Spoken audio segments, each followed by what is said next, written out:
Good morning, I am Lauron Jericho Pirater, and this is my report of CA200 Module 1.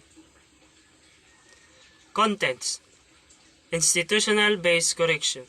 5 facts about the Philippines incarceration system. First, what is institutional-based correction? The difference is community-based corrections are you either placed on parole or given probation.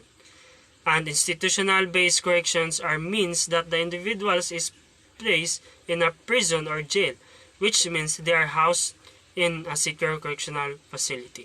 So, this is institutional-based correction, which criminals or a person who commit crimes are already in prison or jail, which means they are housed in a secure correctional facility. Definition of terms commonly used: correctional study. Prison refer to the penal establishments under the control of the Bureau of Correctional and shall include the new believed prisons and other correctional institutions. So, they are this is institutional correction, which also study the definition of terms commonly used in the correctional study. Corrections focus on rehabilitation and regards inmates as patients who need treatment and guidance in order to become productive and responsible members of society upon the release correction. So, those criminals or person who commits crimes undergo corrections and rehabilitation so that they need treatment in their selves. Corrections refers to the supervision of persons arrested for, convicted of, or sentenced for criminal offenses. Correctional populations fall into 2 general categories: institutional corrections and community corrections. So, those people who undergo corrections are persons who are arrested for, convicted of, or sentenced for criminal offenses because of what they are doing, like they commit crime or like that they commit crime. Then we have they fall into 2 general categories: institutional corrections and community corrections. Next, what is the global view on prison administration? In general overviews, Carlson and Garrett 1999 states that the prison administration fundamentally involves the application of both leadership and management techniques to correctional institutions. Additionally, this piece will examine the core elements of leadership that define the essence of prisons administration. So in general overviews, Carlson and Garrett 1999 states that the prison administration fundamentally involves the application of both leadership and management for those people or persons who commit crime. 5 facts about the Philippines incarceration system. Severe overcrowding, pretrial detains, high death tolls, vigilant justice, and corruption. On average, prisoners in the Philippines are detained for 9 months without being sentenced. High death tolls: about 5,200 inmates die annually at the New Believed Prison or NBP. So, high death tolls, they use this to identify people or prison who are die because of overcrowding. According to Ernesto Tamayo, the hospital medical chief, these deaths are due to overcrowding, dirty living conditions, and inmates' violence. So, as what I've said a while ago, because of overcrowding. First, severe overcrowding. Severe overcrowding is defined by the ABS as households that need 4 or more additional bedrooms and is considered a form of homelessness. Overcrowded households needs 3 additional bedrooms. The ABAs categorize them as being marginally house and therefore a risk of homelessness. Overcrowding or crowding is the condition where more people are located with a given space than is considered tolerable from a safety and health perspective. Safety and health perspectives depend on current environments and on local cultural norms.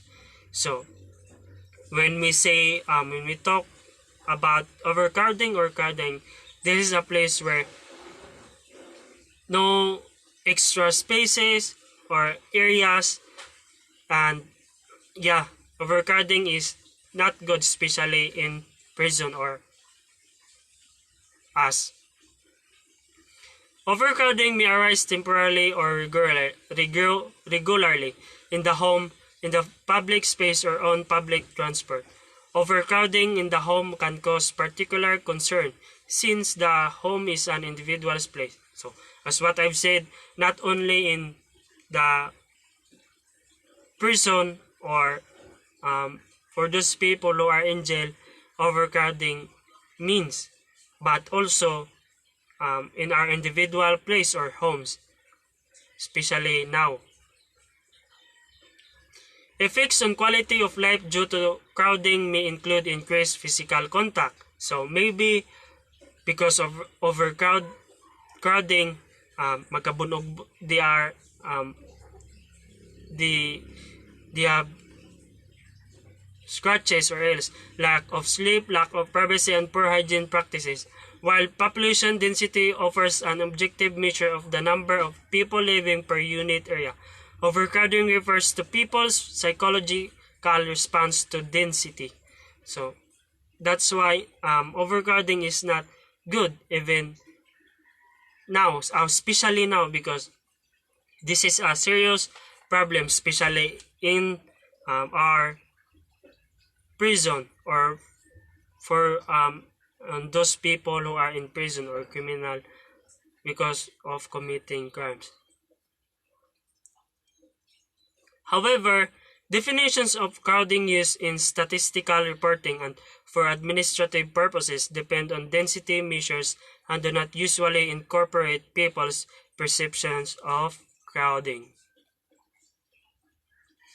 Overcrowding is a consequence of criminal justice policy, not of rising crime rates, and undermines the ability of prison systems to meet basic human needs such as healthcare, food, and accommodation.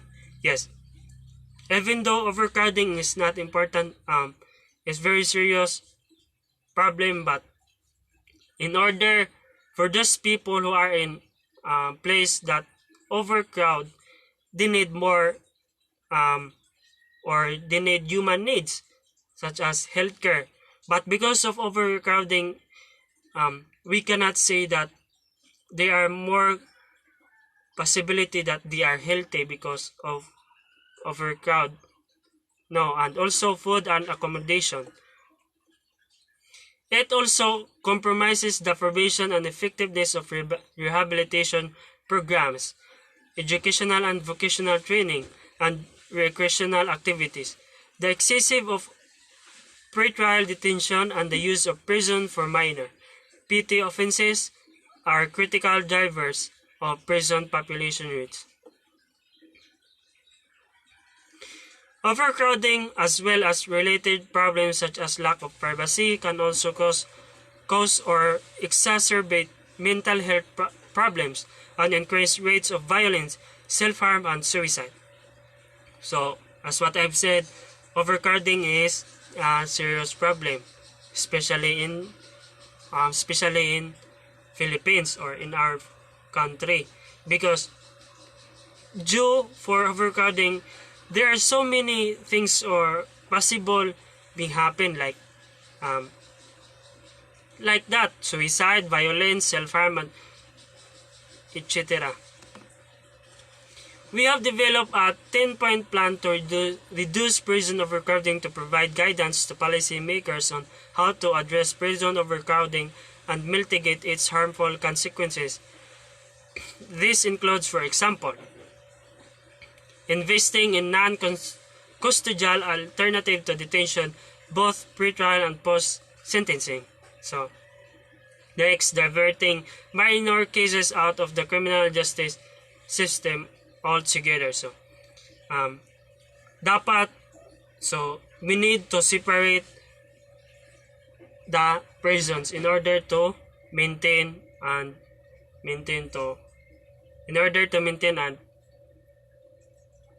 the prisoners okay and safety. Investing in long-term strategies for crime prevention and reduction, reducing high rates of pretrial detention by improving access to justice, making special or alternative arrangements for vulnerable groups such as children, mothers with dependent children, and people with mental health issues. Facts. High rates of prison overcrowding can be found in all regions of the world. Yes, this is true, especially in our country, Philippines. Overcrowding is common, very common here in Philippines.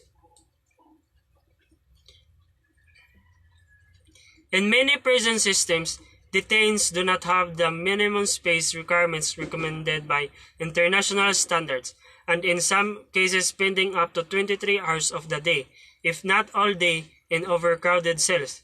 So, yes, as what I've said a while ago based on my report, many overcrowded found in the whole world, but and also they do not have the minimum space requirements recommended by international standards.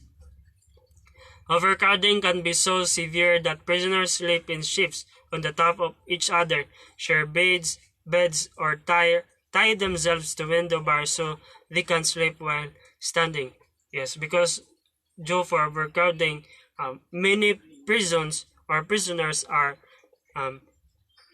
they make idea so that they can sleep or they can survive in prison because whether it is overcrowded so that they can survive, and yeah, they make idea to survive, like especially in sleeping or eating or etc. In some countries, only periodic amnesties and pardons relieve overcrowding. While this provides short-term relief, they do not offer a sustainable solution and can erode public confidence in the criminal justice system.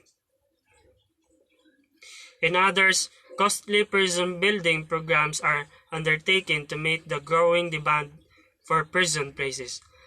In 2020, many prison systems announced unprecedented mass releases of people in prison to reduce overcrowding and the risk of the transmission of COVID-19 in the places of detention. So, we can, as we all know, due COVID, we need a social distancing, and this is very important, especially in jails or prison, because there are so many people or criminals under or already prison, and because of COVID-19, because of COVID-19, we need to have a social distancing. Some groups are particularly adversely affected by prison overcrowding. For example, the needs of women and children in detention. Already often given little attention, tend to be even more neglected in overcrowded and overstretched prison systems. Specifically, overcrowding increases the risk of infection as the number of potential transmitters is increased. The result is that children and adults living in crowded conditions get more infections and more severe infection. Yes, in overcrowded, if there is a problem like in health or disease, yes, if any person who are not in disease but if they are living in a crowded place, maybe they are infected.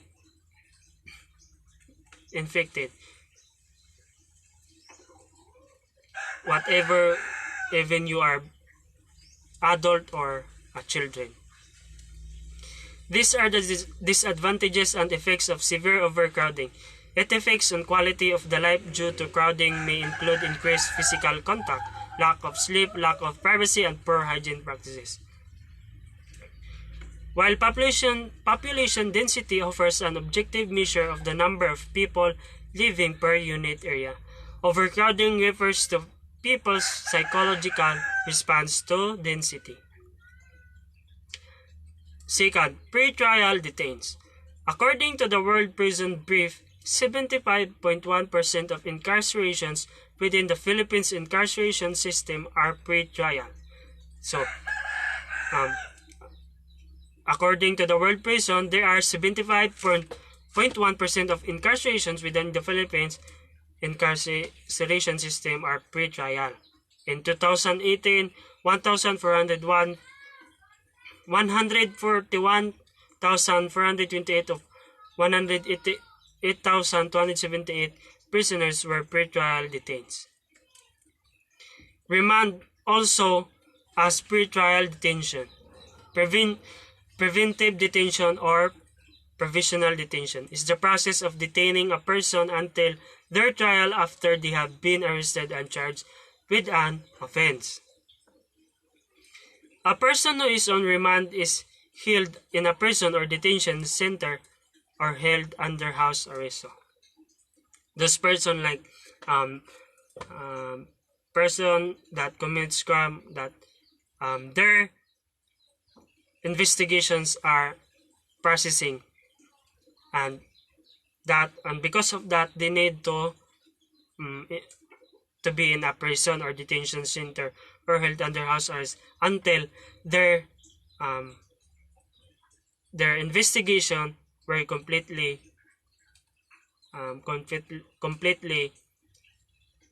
examined. Pre-trial detains also proceeding held by a judge, arbitrator before a trial to simplify the issues of law and fact and stipulate certain matters between the parties. In order to expedite justice and curtail cost at the trial objective of or relating to such a proceeding. Are pre-trial detained prisoner? So, as a pre-trial detained, you have not been convicted of a criminal and are not considered guilty. Yes. If you are a pre-trial detained prisoner, you need to they need to investigate your committed crimes also, so that they will find exactly whether you are guilty in that crime or not. Because of this difference between pre-trial detainees and convicted prisoners, you might think that detainees would have greater rights and privileges than convicted prisoners. What are the stages of pre-trial in criminal cases? The steps involve the pre-trial stage. First, information or cognizable offenses. Information on non-cognizable offense. Report to the magistrate. Proceed to the spot. Attendance of witnesses. Examination of witnesses. Prohibition on signing the recorded statements. These are very important. Why is pre-trial detention important?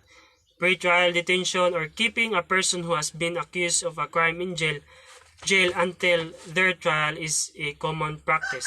It's been touted as a way to both ensure public safety and get people to appear in court. Yes. So, always remember that pre-trial detention is very important. Also, pre-trial detention is an important component of mass incarceration. Something to consider is restricting the crimes for which individuals are booked into jail, and establishing a presumption for release for all but the most serious offenses and the individuals who pose the most most serious flight risk. What is the main purpose of given stage of the pretrial process?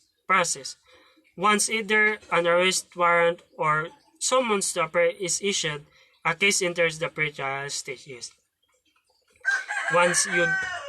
Once there is a warrant of arrest or summon that given, you need to appear is issued as case enters the pretrial stage, during which the pretrial chamber judges determine whether or not there is sufficient evidence for the case to proceed to trial. What happens in a pretrial procedure? A pretrial hearing is held before the magistrate. Court begins to hear evidence from the prosecution at the actual trial. These are held to resolve particular legal issues that need to be dealt with before the trial begins. What is pretrial evidence? Usually, after the preliminary hearing and before a criminal case goes to trial, the prosecutor and the defense team appears before a criminal or court judge. Yes, this is important, very important when it comes if you need, if the hearing are called and before a criminal case goes to trial. They need to prepare all the evidences in evidences related to the crime happen, and makes pretrial motions, arguments about some evidence to be kept out of the trial, that some persons must or cannot testify, or that case should be clear. What is magistrates? A civil officer or lay judge who administers the law, especially one who conducts a court that deals with minor offenses and holds preliminary hearings for more serious ones. Civil officer or lay judge who administer the law, especially the people or persons who commit the serious crime. High death tolls. About 5,000 inmates die annually at the New Bilibid prison in BP, according to Ernesto Tamayo, the hospital medical chief. These deaths are due to overcrowding. High death tolls. Dirty living conditions and inmates' violence at a 2019 Philippine Senate hearing. Tamayo said that there were uncontrollable outbreaks of pulmonary tuberculosis, due to overcrowding, disease pulmonary tuberculosis develop. Death tolls. Is the death tolls the number of deaths resulting from a particular cause, especially in an accident, battle, or natural disaster? Where does the first death toll come from? It was a development of its original sense of a tax, charge, or imposed cost, and seems to have appeared in American English in the 1870s, often in the phrase to take its toll that we still use. First development of its original sense of tax appeared in American English in the 1870s, which mean death tolls. Vigilant justice. Duterte's war on drug escalated during his presidency.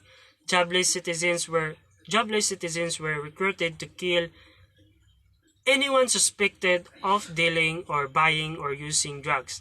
This one of the few ways of some people making for money. So everywhere, also here in Philippines, we see or we already know that drugs is very common, and they make it for making money, but sad to say it is illegal. Many homeless and impoverished joined the vigilante teams in 2016. Duterte told the public, if you know any addicts, go ahead and kill them. So, speech of President Duterte that in 2016 that anyone who know that person or any person is an addict because of drugs, go ahead and kill them. Together, the Philippines Police Force and unidentified gunmen have killed 7,000 known drug dealers and users since Duterte's presidency in 2016. The Philippines' war on drugs has created the belief that extrajudicial violence and murder are necessary to fight crime. The Philippines' war on drugs has created the belief that extrajudicial violence and murder are necessary to fight crime. But the Human Rights Watch has turned the narrative around on Duterte. They are publicizing information about the vigilante justice in the Philippines. Vigilantism is the act of enforcement, investigation, or punishment perceived offenses without legal authority. A vigilante is a practitioner of vigilantism. So, vigilante or vigilantisms are those people who undergo to take any drug syndicate or illegal drugs here in Philippines. What is vigilante? A person who tries in an unofficial way to prevent crime or to catch and punish someone who has committed crime. Especially because they do not think that official organizations such as the police are controlling crime effectively. Vigilantes usually join together to form groups. What is an example of vigilante? The definition of vigilante is a person who takes the law into his or her own hands. An example of vigilante is a person who makes it his mission to kill murderers. What is the role of the vigilante?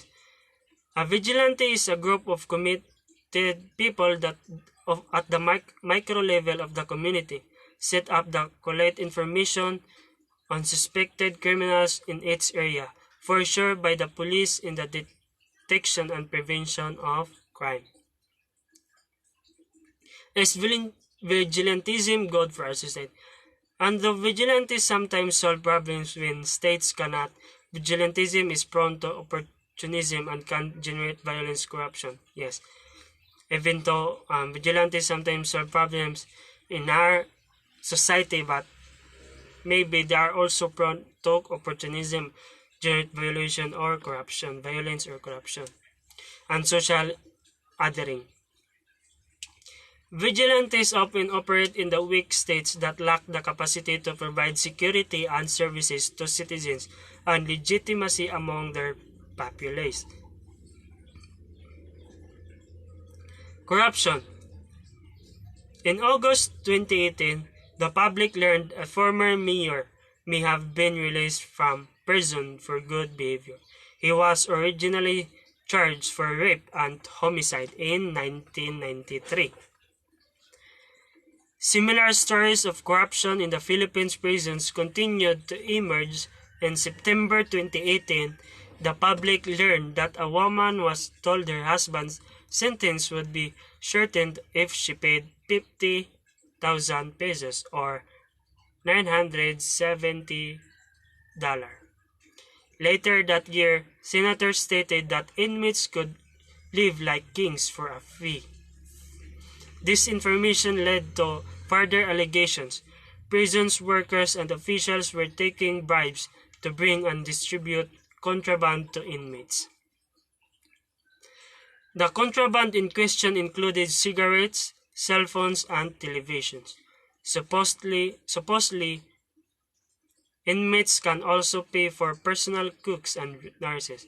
So even though for those persons or prisons who have money, they can also provide or pay for personal cooks and nurses.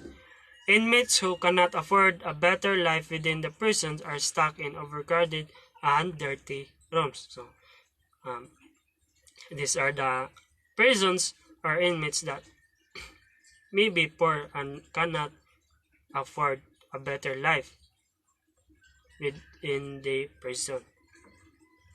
These inmates have a higher rate of becoming ill and of death.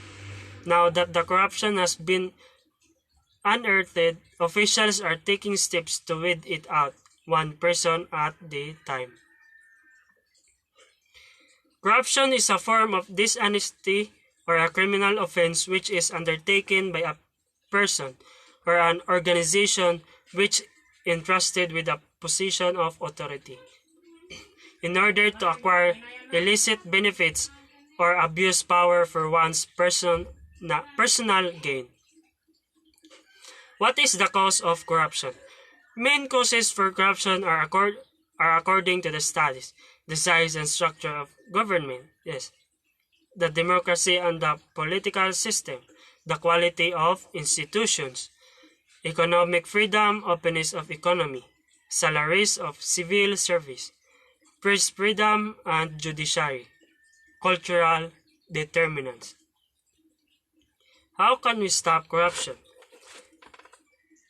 Expose corrupt activities and risks that may otherwise remain hidden. Keep the public senior honest, transparent, and accountable.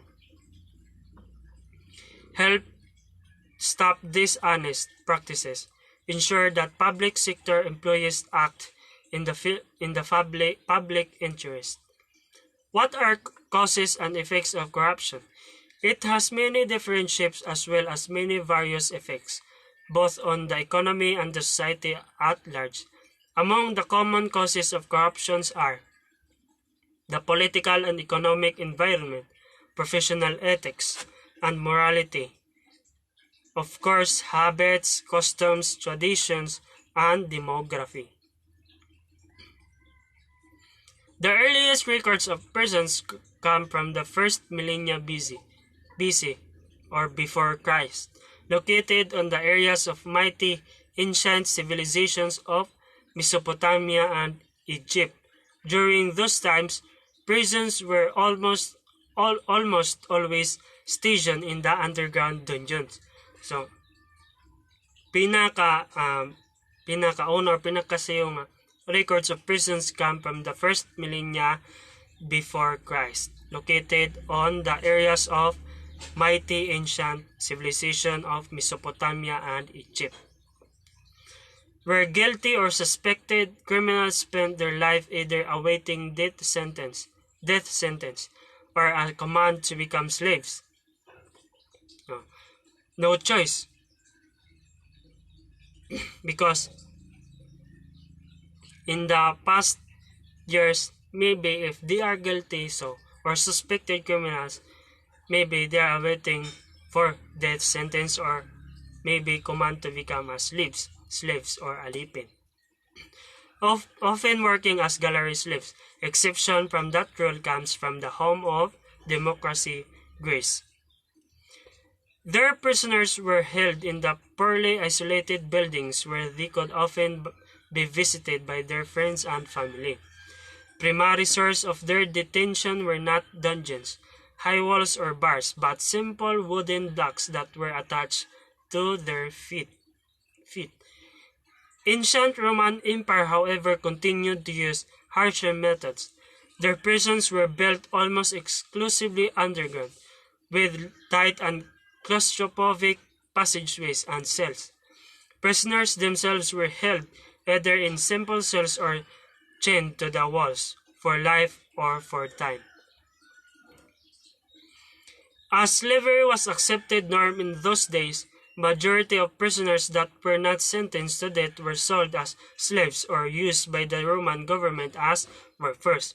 So, past years, if you are a criminal and if you are waiting for maybe for your death sentence or possible you will become slaves of them. One of the most famous uses for the slaves in Roman Empire was as gladiators. So there, one thing there is, there was a movie about the gladiators. Prisons typically range from minimum to maximum security and are often designed to house criminals who have committed similar types of offenses. The penal institution of developed countries usually often better living conditions and inmate safety than those found in undeveloped or unauthoritarian nations.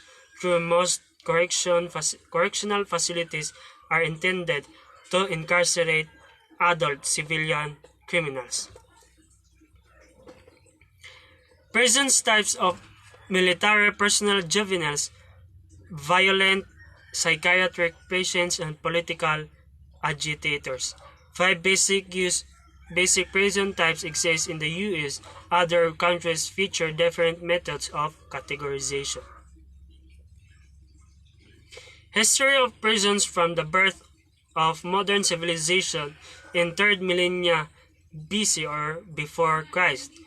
Almost very major ancient civilization used concept of prisons as a mean to detain and remove personal freedoms of incarcerated people in those early periods of history.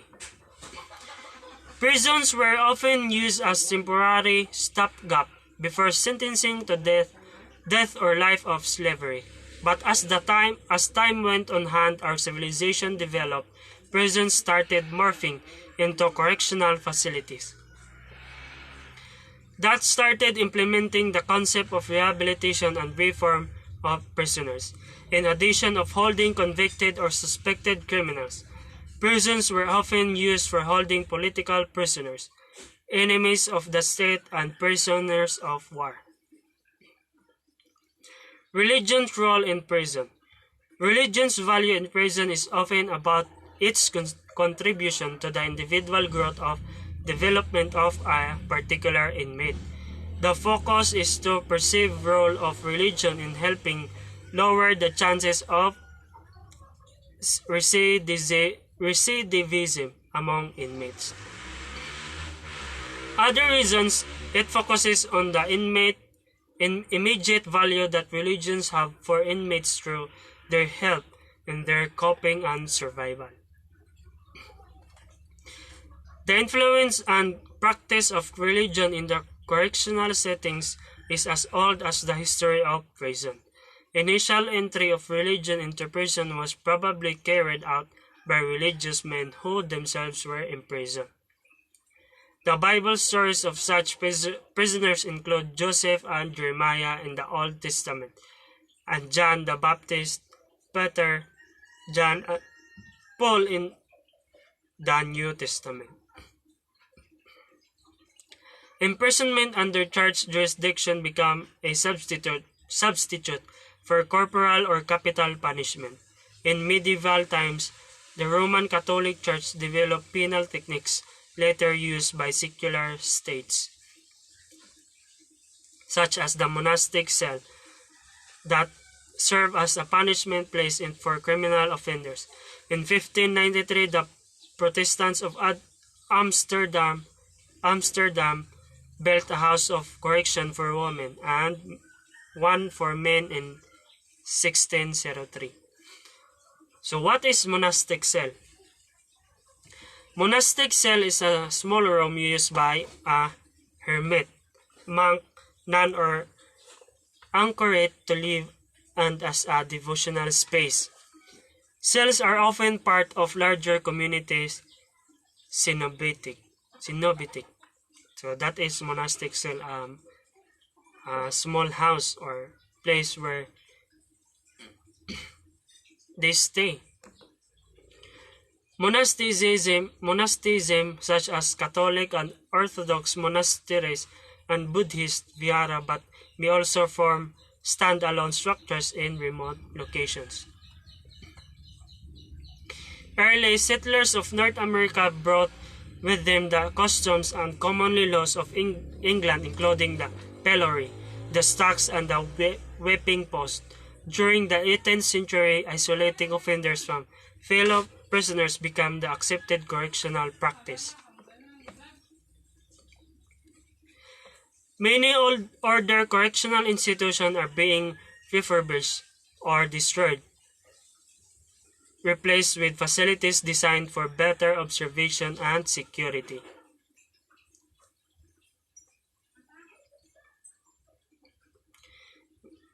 That's all my report, and thank you.